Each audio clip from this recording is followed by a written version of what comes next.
جب ہلاکو نے 656 ہجری میں بغداد کو تباہ کیا تھا، پتہ ہے کتنے آدمی قتل کیے تھے؟ 15 لاکھ آدمی، 15 لاکھ آدمی، کئی دن ان کا قتل عام ہوتا رہا۔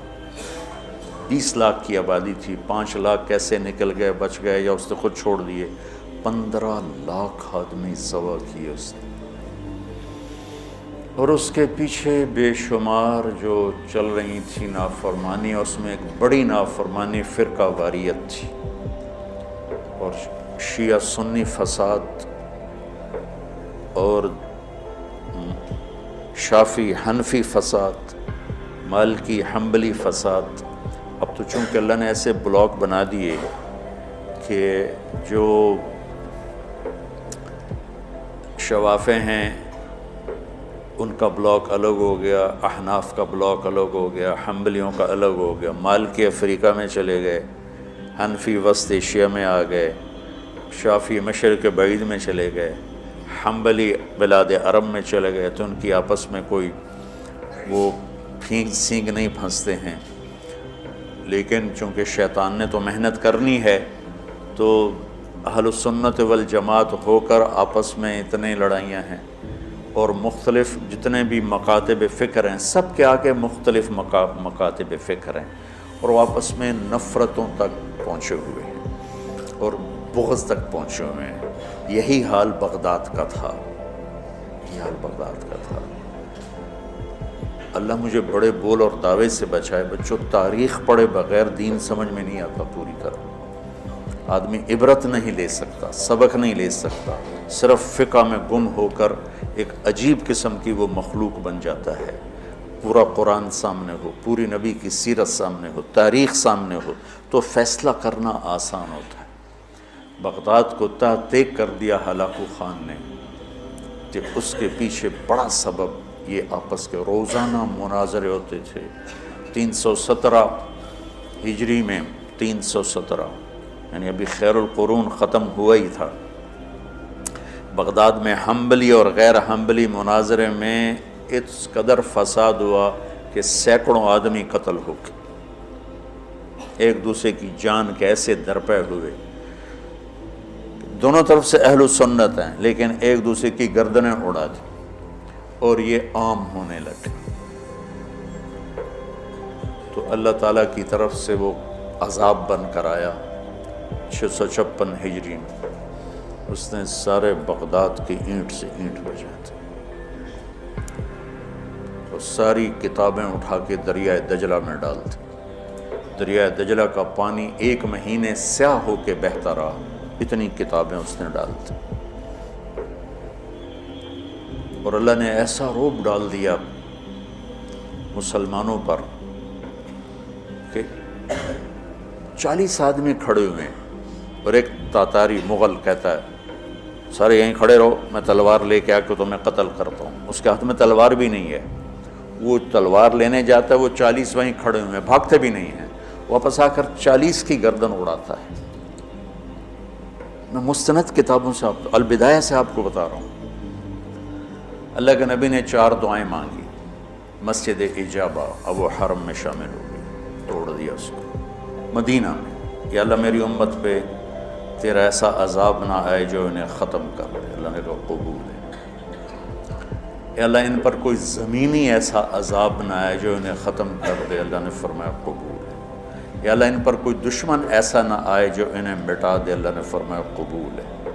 یا اللہ ان میں آپس میں اختلاف نہ ہو۔ تو اللہ نے فرمایا نہیں میرے محبوب، یہ قبول نہیں، اختلاف ہوگا۔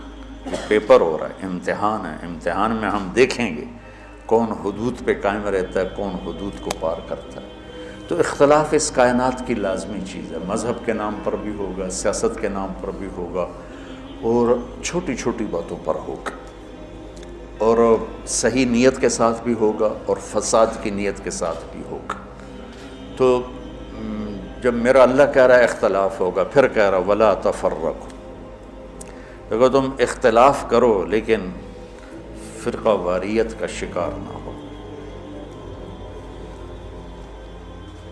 کتابیں تاریخ کی بہت ہیں، اور یقیناً تاریخ کی روایت کا معیار قرآن و سنت سے کے برابر نہیں ہو سکتا ہے۔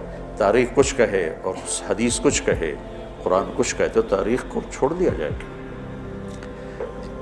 صحابہ کی آپس کی لڑائیوں کا معیار تاریخ نہیں ہے، قرآن ہے اور حدیث ہے۔ وہ انسان تھے، بشر تھے، ان سے خطائیں ہوئیں، لیکن میرے اللہ نے کہا کُلًّا وعد اللہ الحسنى، میرے نبی میرا وعدہ ہے تیرا ہر صحابی جنت میں جائے گا۔ بس اس کے بعد ہماری زبانیں بند ہو جانی چاہیے۔ جن کو اللہ نے معاف کر دیا ہو، ہم ان پر زبان کھولیں گے تو ہلاک ہو جائیں گے، تباہ ہو جائیں گے۔ تو بچوں، آپ کو نصیحت کرتا ہوں، اور جو سن رہے ہیں، مسلمان بن کے چلو، اللہ کے واسطے فرقہ واریت کی لعنت سے نکلو نکلو نکلو، یہ ختم نہیں ہو سکتے۔ ہاں، ہم جڑ کے چلیں، اپنے اپنے مسالک پر چلتے ہوئے ایک دوسرے کو عزت دیں، احترام دیں۔ مولانا محمد قاسم نانوتوی رحمۃ اللہ علیہ، جنہوں نے دیوبند کی بنیاد رکھی، بہت بڑے مناظر تھے بر صغیر کے، ساری زندگی کسی مسلمان فرقے سے مناظرہ نہیں کی، ساری زندگی۔ حضرت تھانوی کے مواعظ 30 جلدوں میں ہیں، پڑھو۔ کسی پر رد کیا ہو ایسا بدتمیزی کے ساتھ اور اس طرح اس کی پگڑی اچھالی ہو، جن کے نام پر دیوبندیت قائم ہے، مولانا گنگوہی رحمۃ اللہ علیہ، یہ آج جو پھدک رہے ہیں ممبروں پر، یہ تو کوئی نہ ہمارے لیے بنیاد ہیں اور نہ یہ ہمارے لیے نمونہ ہے۔ 3 آدمی بنیادی ہستی رکھ، ایک حضرت تھانوی، ایک حضرت گنگوہی، ایک حضرت نانوتوی، یہ 3 آدمی پلر ہیں دیوبندیت کے۔ دیکھو انہوں نے کس طرح، اگر کہیں کسی کا رد بھی کیا ہے تو ایسے نہیں کیا کہ انسانیت سے گرا ہوا کلام ہو یا لہجہ ہو یا گفتگو ہو۔ اور مولانا قاسم صاحب رحمۃ اللہ علیہ نے ساری زندگی کسی مسلمان فرقے سے مناظرہ نہیں، ہندو سے کیا، سکھوں سے کیا، دہریوں سے کیا، عیسائیوں سے کیا، نیچریوں سے کیا، لیکن کسی مسلمان فرقے کے خلاف آپ نے مناظرہ نہیں کی۔ تو میں تمہیں نصیحت کرتا ہوں، امت پہلے ٹوٹی پڑی ہے، دین کا کام کرنا ہے تو وہ کرنا جو تبلیغ والے کر رہے ہیں، کہ سب کو جوڑ رہے ہیں، سب کو محبت کا پیغام دے رہے ہیں۔ اگر منفی کام کرنا ہے تو گھر بیٹھ جانا، یا ہم سے تعلق توڑ دینا، ہماری نسبت ہمیں واپس کر دینا، پھر جو تمہاری جی میں آئے کرتے رہنا۔ میں تمہیں مثبت کردار میں دیکھنا چاہتا ہوں کہ تم امت میں جاؤ تو تمہارے ایک ڈاکٹر جاتا ہے ایک محلے میں، اور 4 سال کے بعد اس کا ہسپتال کھڑا ہوتا ہے، 10 مولوی ایک محلے میں جاتے ہیں اور ان کا نام و نشان تک مٹ جاتا ہے۔ ایک جعلی حکیم بیٹھ جاتا ہے اور اس کے مریضوں کا رش لگ جاتا ہے، جعلی پیر بیٹھ جاتا ہے تو تعویذ لینے والے کو لائن لگی ہوتی ہے، اور ایک اچھے مدرسے کا پڑھا ہوا بچہ اپنے ماحول میں جاتا ہے، وہ کوئی اثر ہی نہیں چھوڑتا۔